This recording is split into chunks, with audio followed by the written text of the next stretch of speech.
une femme mariée, Matrichaka. Bon, cette femme mariée là, a triché un pasteur Wanolobi, un pasteur Waza. Au-delà du sexe existe quand même. Un homme, il s'est réduit à niveau wana. Donc il y a un problème où il ne faut pas même s'en occuper mabe. Ce que Satan a tinda na batumabe au sein de l'église pour pas détruire le nom de Dieu, le nom de Jésus-Christ. Bango kande ba yebi. Au moins un musulman a maîtrisé la Bible les chrétiens. Est-ce qu'ils ont un chrétien pour maîtriser le Coran pour les musulmans? À peine oui. Dans Ézéchiel chapitre 3, verset 20. Dans si un juste se détourne de sa justice, Éternel Dieu mettra un piège devant lui et il pourra. Ce qui est dans la émission, quand on a ce qui est dans la émission, c'est que nous avons la bac. Ce qui est dans la paix, dans la zipi, dans sa chose, si les gens qui ont un peu de ça, on a paix. Mais t'as rappelé, mais tu m'as fait. T'as rappelé ça, sodomie. Il y a quoi à permettre entre les mariés, les gens à madame bon. Ah, c'est tout à fait normal. C'est un acte d'abomination. Aïe, bien. Ça, dans le chapitre 1er. Parce qu'il y a un commerce traité, mais. Il y a tout ça là. Avant de battre sa mère, elle fait ça le lot dans un dégâcé. Très heureux de vous retrouver, mesdames et messieurs. Je vous dis bonjour, soyez les bienvenus dans cette émission tribunal présentée par Monsieur le juge. Merci d'être nombreux à travers vos postes télévisés en train de nous suivre partout à travers le monde. Continuez donc de vous abonner massivement sur cette chaîne Sagesse Télévision. Je dis un grand merci à celle qu'on appelle Marie Lou, mon sponsor officiel, pourquoi pas à Charlie Chaplin depuis Londres. Je vois comme ça Mlicette Maïnga, Orphelina Vide, à continuer de faire vos dons là-bas. Balobi, Kanissa Orphelin, opération Banamba fêter bonne année, Nandenge ya Malamu, et ça la bien parce que merci à tous ceux qui aiment bien cette émission. Je vous aime énormément. Je continue toujours avec l'homme de Dieu, évangéliste Elonga, avec qui on aura cette belle entretien ensemble pour parler sur de vraies valeurs chrétiennes et puis Tokolo Bongo. Quelles sont les vraies pratiques, ce que Dieu refuse et on doit admettre un vrai chemin. Vous savez, cette chaîne, c'est une chaîne 100% chrétienne et ça la sensibilité spirituelle nabino pour que vous ayez raison. Donc, ce que vous abonnez, c'est l'homme de Dieu. Je vous dis bonjour. Bonjour, monsieur le juge. Bonne santé. Merci beaucoup. Abonnez la mission à la nation. Vous affiché kotoyo. Pote ba prenara mingi pour na bango komaneti bilei ya mikolo nyonso. Alors avant de kutana mituna to banda na prière ndenge to mesana comme d'habitude. Éternel Dieu, Jésus-Christ de Nazareth, que ton nom soit élevé. Merci pour la grâce. Merci parce que tu as renouvelé ta bonté sur nous. Père éternel, grand Dieu, d'habiter acheminer au cours de cette émission, afin que la fin, Yahweh, ezala pour la gloire nayo. Tika était du début jusqu'à la fin. Comme on a yonde ekumisama, bon mototé, l'humanisme était. Même au limonde et Esika par le nom de Jésus-Christ, nous avons prié. Amen. Amen. Merci l'homme de Dieu pour la prière. Alors, tout le mituna, bazota layo partout, on a monde comme d'habitude. Tolingi d'abord toyeba.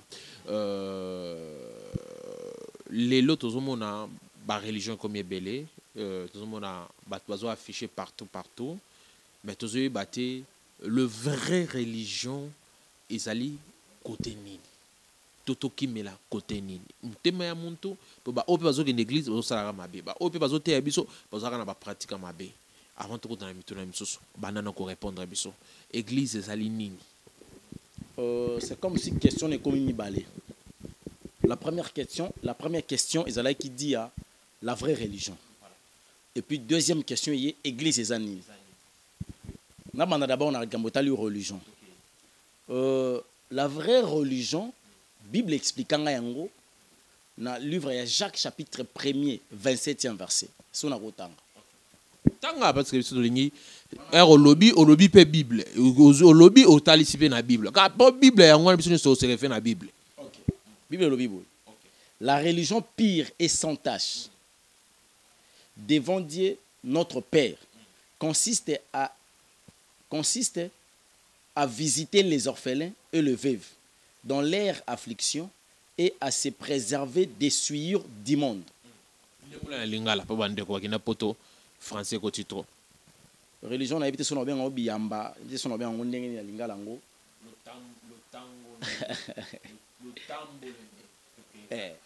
religion ya solo epai ya nzambe tata na biso ezali ntango tozokende kosunga koassiste assistance wana elingi koloba tozomema apport na biso epai ya bana bitike epuis na basi oyo bakufela mibali na ya suka elobi ke ntango na koyeba kokima oyo ezali bosoto ya mokili.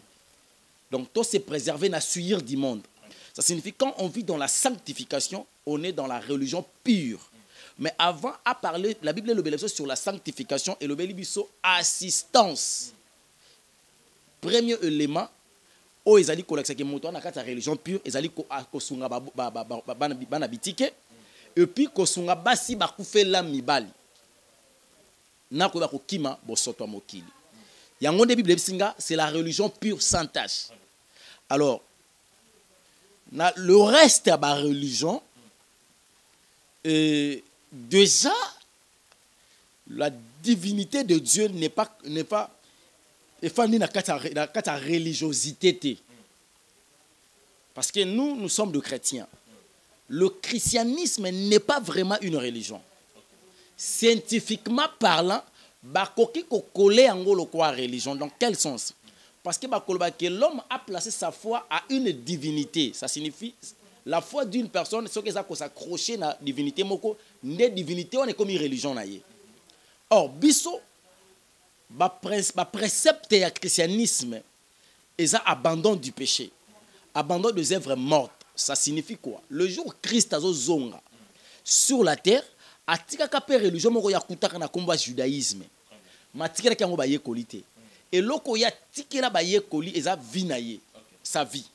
Donc ça signifie le christianisme c'est une vie. Mais c'est pas en réalité une religion, mais c'est une vie. Alors cette vie là pour obika yango, ça signifie il faut osala en communication spirituelle avec Christ. Pour comment la communication, il faut molimo santu, molimo ya Christo e fanda kati na yo. Siko po toka komi ko habiter kati na yo ndo bengami siko chrétien. Et lorsque ko komisa yo chrétien, c'est quand tu as crucifié la chair. Parce que le rôle y a Christ, qui a crucifié le corps du péché afin que le péché ait un pouvoir sur l'homme. Alors toute personne qui viendra dans le christianisme, c'est une personne qui doit abandonner la vie du péché. Donc ça signifie le désir et les besoins de la chair. Au crucifié en gros, à cause il y a l'esprit. Il y a un livre, il y a Romains chapitre 8, verset 9, pour vous, vous ne vivez pas selon la chair, mais vivez selon l'esprit. Pourquoi? Parce que la chair, est contraire à Oyanzambe. Alors, dans le terme, il y a religion, la religion pire. Nous allons expliquer au Bible lobby, mais déjà, biso ba chrétien, la connaissance personnellement, et ça que je ne suis pas dans la religion du christianisme. Parce que poto benga ma ba chrétien, kombo wana ba pagan on ba pesa yango ba yekoli ya Yesu. Et ngiko ba kutaki kibo Yesu kata ba yekoli. Na kata kibo Yesu, na kata ba yekoli kibo Yesu ba kutaki zaki ya liboso ya kibolingo. Donc moto ko mi benga mo Kristo te soka zangi bolingo pour Christ nde bolingo. Alors, et pendant biso c'est pas une religion mais c'est une vie. Donc ce qui concerne ba religieux, na ba religion na bango, ils ont une religion où ils ont une égarément parce que la religion pure, ils ont moto, ils ont sunga babola et puis ils ont sunga basi bakufela mibali na suka nango akimi o ezali suyi topé salité ya mokili. Voilà. Très bien, nabandi bandeko ba capitaine de ngo tsokolo babongo tozo sikoyo likambo oyo tomoni mibali ya potomi bakomo pekisa basi na bango ba église. Pourquoi? Parce que la plupart des pasteurs ont affiché comportement babé. Ils ont un pasteur qui a combattu. Ils ont bêta sérieusement. La bandi boromo na bolumbu na ye pe azali nzoto nu. Nzoto ne ko circuler na ba réseaux sociaux. D'abord l'homme de Dieu faut ebiso. L'attitude autozali komona. Est-ce que yango ne ko scandaliser un jour ba église pour batu ba boye to ba mibali ba ko mo pekisa basi ba église? Vous savez, Bible Zolo Bananga, le mari, c'est le maître ou le chef. Tu sais en français, maître. C'est le maître d'une foyer, soit le maître de la femme. Maître na linga linga ba molakisi. donc que mobali azali molakisi ya mwasi na contexte akozala maître eza kozala autorité te mozali moto ozolakisa siko mwasi azoyekola elingi koloba ke soki mwasi auti epai na bango na etelo ya bango ya libota e ana makambo mosusu to pe ba chapitre na mosusu azwaka te mobali faut apesa yango.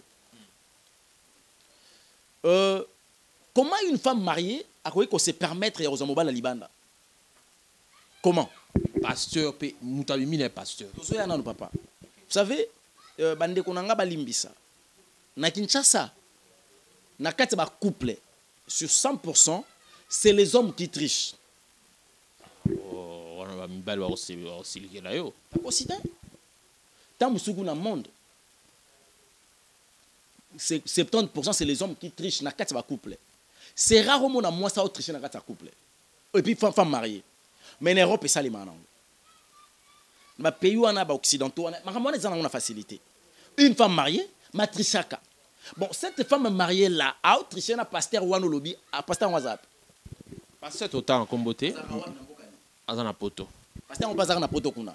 Oui, je dirais c'est ça non? Pasteur Azana poto non, na poto.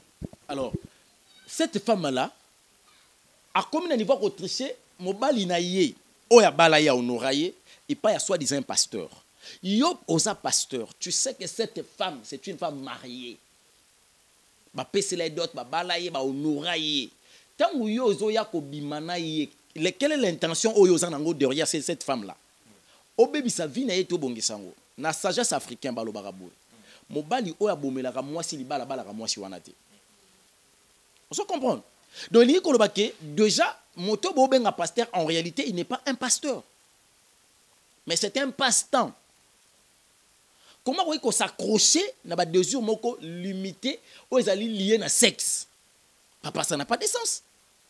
C'est qu'au-delà du sexe existe. Un homme, il s'est réduit à un niveau. Et puis, il tient la Bible pour prêcher. Il faut y approcher la bonne exemple. Mais il y a commis moto la bonne exemple. Donc, allez-y comprendre que d'abord, on a quatre faussetés. Personnellement, je condamne l'acte. Personnellement, je condamne l'acte. Dans quel sens? Papa moto soka bimise li mbongo bali yo maman nanga ba mande konanga ba sifa ye barake. Ozala yo morote na mukilo roi moi si. 4e, 5e, 10e, 50e mois si tata wana zala na ye na mokili. Le lingelo ba keke même na passé na ye. Moto mosusu azanga kitanga komi na boja ko pe ko zongela ye. Mais tu as reçu la grâce. Atala biti en moins atana ye. Aya honoré yo. Pesa ta d'autres va pesa la ka ngo valeur. Ata d'autres non pesa ngo valeur. Alors au comme un niveau wana, c'est quelque chose ils allaient vraiment mabe makasi. Alors c'est pas le problème plus de l'église. C'est le problème plus ba te belé ba ya na église po ba ya ki ko luka mbongo na église. Ba ko luka ba amte. Yango moni appelle des âmes et rasoute comme un appel des fonds.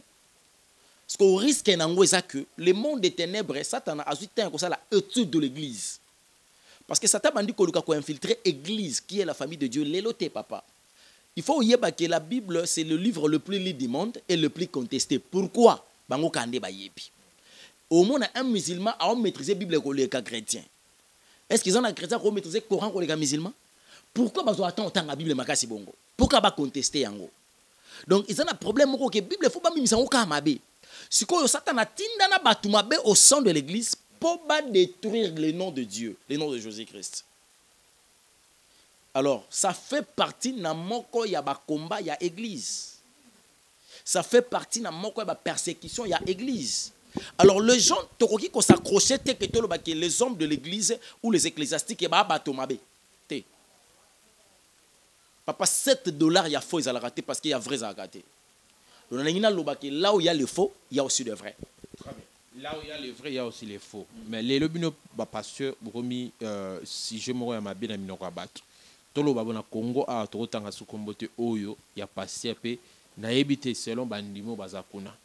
Et belia bandimi bazondima par rapport à oba obona. Mais est-ce que ti lelo tu peux accepter que tout le monde a ma miséricorde bimaka, ma gode bimaka, tout le monde a ma prophétie à l'ukuta. Zamba lobby a payé un mot de passe, n'a pas bêti mot de passe, ni ne bimi. Est-ce que tous ces genres de choses-là, vraiment, population comme fatiguée, l'homme de Dieu, vous êtes à bateau, nini exactement? Romains chapitre 16, il y aura une Bible le bananga. Papa Taylor, problème est ça, peut ba fidèle en gros. Chaque jour, bazo otonda. Tinde toloba ba oyo kapé. Mais ba obimisa biso ba jaloux. Ah, c'est ça jalousie, c'est ça complexe des Caïens. Papa, soit aux Romains chapitre 16, à partir du 16e verset. Bible le benabiso. Celui qui croira et qui sera baptisé sera sauvé. Mais celui qui ne croira pas sera condamné. Voici le miracle, accompagneront ceux qui auront crié à mon nom. Ils chasseront les démons, ils saisiront les nouvelles, ils parleront de nouvelles langues. Nasukiwana. Bien aimé, ils ont des lots comme ils ont vrai ça que.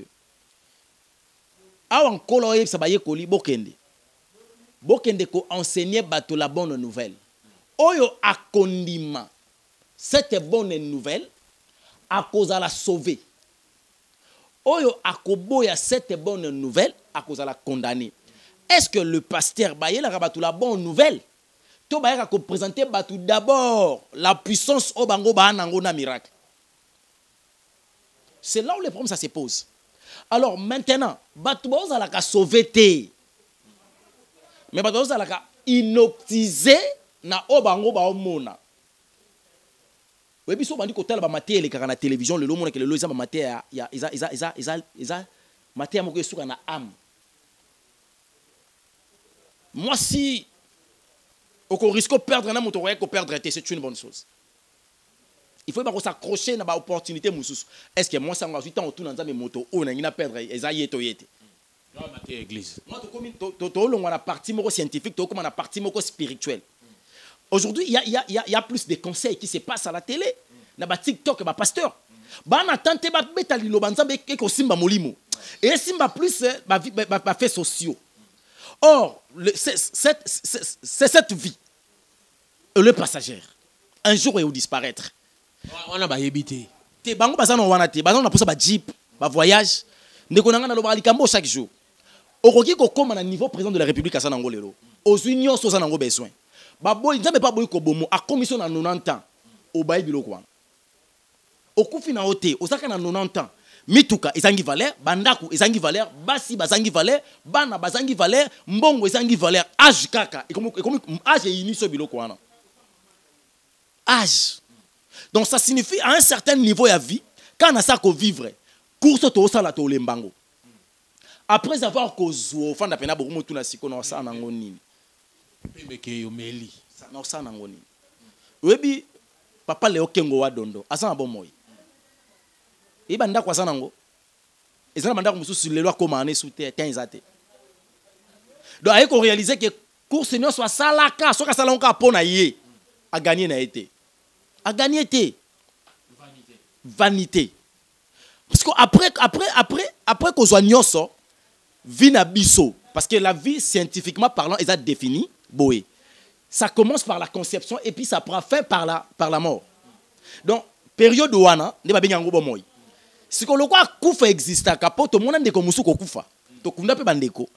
Mais après koufa, moli mo ene sike ekende. Moli no kende wapi, mutso akufa kufi. Boti ko ta confusion moli mezo kende wapi, mutso akufa kufi évangéliste. Siko oyaka na mukilipwani. Soki ka okufa okufi kasi bon. Réseau ko to la mugizayini.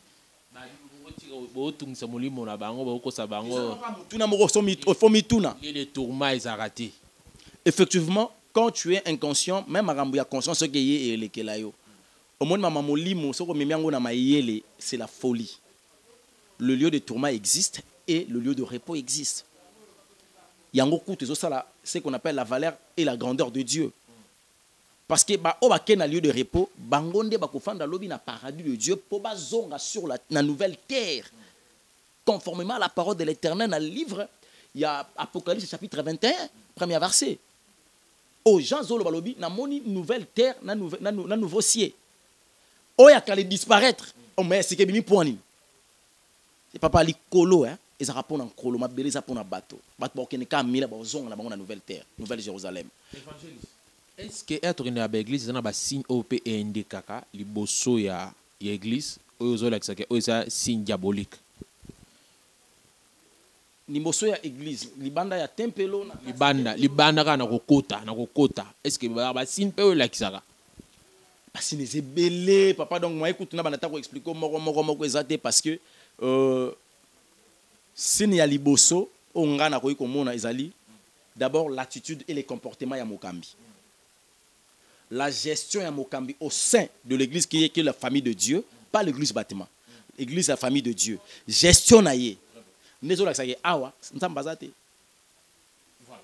Vous êtes bandimi, vous avez pété en TV va passer pour passer ndé il y a faux ba offing sabino. N'est-ce pas ozo viola bana bato, bazo bimana basi abato. Lelo toyoki ba po ninga na koma na pe crime. Pour ma pasteur. Nga bimaki nga na yelande ba pasteur. Or Ézéchiel chapitre 3 21 verset de Tindanga. Que ceux qui injuste se détournent de sa justice, il fait ce qui est mal, je mettrai un pêche devant lui et il mourra. Si tu ne l'avais pas averti, il mourra à cause de son iniquité, mais moi je te redemanderai son sang. C'est ce que la Bible dit. Mais écoutez, on a dit, oh, ndeni bandeko nanga ya quartier général de l'impudicité, on sait longtemps, je connais ma cambo fondation Sabango.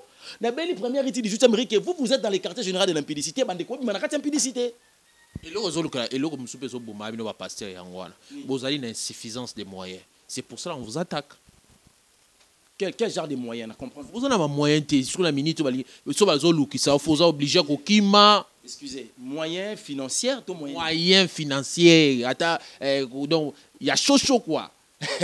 Plein de yo lungwemba mozo ta jet OK soki ndeni donc ezate ya ko baso attaquer bino. Oui bitan bakanga biso websa bisoni. Makam subolo baate ande kuna yo senga par de sili. Wa makam bolo bana bino. Mamba ça bisonga tabakanga biso. Bino makam ni bino bolo ba bo ngolo ba bino bon. Batika impudicité, batika ko escroquer bambonga bato, babimana kata bimana impudicité, bimana ekoboko ina koboma jalousie, poison tout consort. Ça signifie bima c'est que dans la sainte doctrine, il y a le 6 principes. Premier principe, il y a sainte doctrine, ils allaient abandonner les œuvres mortes. Vous comprenez? Parce que tant que tu as regardé ça, bima na kata abandon donc quitter le monde. Bango balobi toye ko sala mission ya ko détruire musala bango basalaki. J'accepte ceux qui tobi malelo tozo détruire bango. Nazo tuna siko bango question bakulu tu bampaka. Que l'héritage spirituel bango akolege biso. Ezani.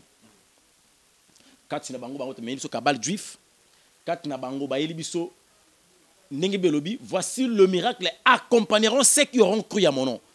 Mais le bango ba yeli biso que les gens doivent courir derrière le miracle. En réalité, c'est un miracle, c'est un mystique. Si on a une religiosité, même si on a une distraction, les gens pensent que le mystique est comme un miracle. Il y a une distraction.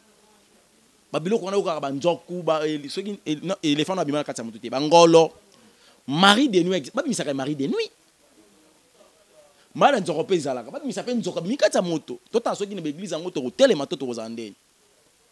Non, ce sont des choses un peu très bizarres. Bah, expliquez un peu moi bien. Vous savez, la personne peut avoir un esprit, ils ont la caractéristique d'un animal qu'on appelle léopard. Ce n'est pas nécessairement que le léopard n'a qu'à sa moto. Le caractéristique, il y a des mots, ils ont la ressemblance à léopard. Net au lobar, la figure de style qu'ils ont un esprit, moko ya koikati na ye. Mais en réalité, ce n'est pas qu'on semble la koyobimate, parce qu'on y a biminanga, on a prié les katanit. Heureusement, misara bangolo, bangolo, ba gilet, ba singa rouge. On a so kena oka awaka na Congo central, donc on a biso ba robeto na likolo boy. Ba miso ba fourmi, ba beto boy, ba miso ba bandika, ba robeto boy, ba miso ba gilet wana ba tonga na Congo central. Awaka. Ils ont le blanc magie, ma magie moi mike. Très bien, ma magie moi mike, l'homme de Dieu. Est-ce que vous sommes na tema comme eux ils allaient comme menacer déjà église, eux ils allaient corps du Christ? L'église, elle aura déjà menacé. Quand je parle. Au Congo. Tu es partout dans le monde. Oui, bien, on est bien en Europe, en Océanie, en Asie, en Amérique. Majoritairement, papa, il y a une église exacte. Ah, perna comment c'est mananda, mboko ya biso toza église exacte. Dans un pays local là, Thessalonique, je pense, Thessalonique. Comment on a Thessalonique? mboka moko Thessalonique kutu totanga on a Bible un Thessalonicien deux Thessaloniciens nga na numéro 1 de kozaka na Thessalonique ayebsinga péché chéri na bango eza masturbation na homosexualité On a péché na bango. péché na bango basala ngo na balabala bo na fali bonoki mais kuna Paul a tenu bango lettre totanga pena un Thessalonique deux Thessaloniciens pena donc bango va vivre on se comprendre donc pas na bango ça normal. À Londres, tout le monde disait que coucher sur la place publique. Papa nanga no yebisa yo nkolo azana na Afrique.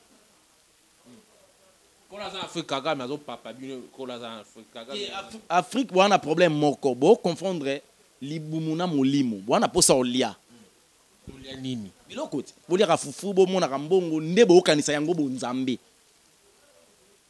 Non, c'est pas ça. Bande ko ba libanda mboka benga biso e baza place oyo. Bafutaka chômeur. Mais nous peut passer beaucoup sans la beaucoup pas président de la République. Bolobi n'a que ba organiser prière nationale. Na ba étendu union sur la République démocratique du Congo pour nous zong sa louange pankolo. Beaucoup ça langote. Tokoki ko sala ngote parce que nous sommes dans un pays qu'on appelle un pays laïque. Tant que tokobenga ba misema bazana droit na bango parce que nous sommes dans un pays laïque. Benga na parti na parti. Sikoyo problématique ko zala wapi na kati nanu ya biso ba pasteur ango tokeka na bongo ba fo baleki ba vrai nebelé ba fo baleki ba vrai nebelé donc comme on a difficulté pour éviter ça le kiménisme selon Ésaïe chapitre 30 premier verset malheur aux enfants rebelles qui fait des résolutions sans moi qui fait des alliances sans ma volonté c'est pour accumuler péché sur péché alors pour éviter cela donc mais il y aura un temps Christ yomoro Jésus-Christ il a kota kata moto a temo konzamboka na Congo. Les institutions de la République démocratique du Congo sera dirigées par le chrétien. Évangéliste. Effectivement, ils ont eu manangondo.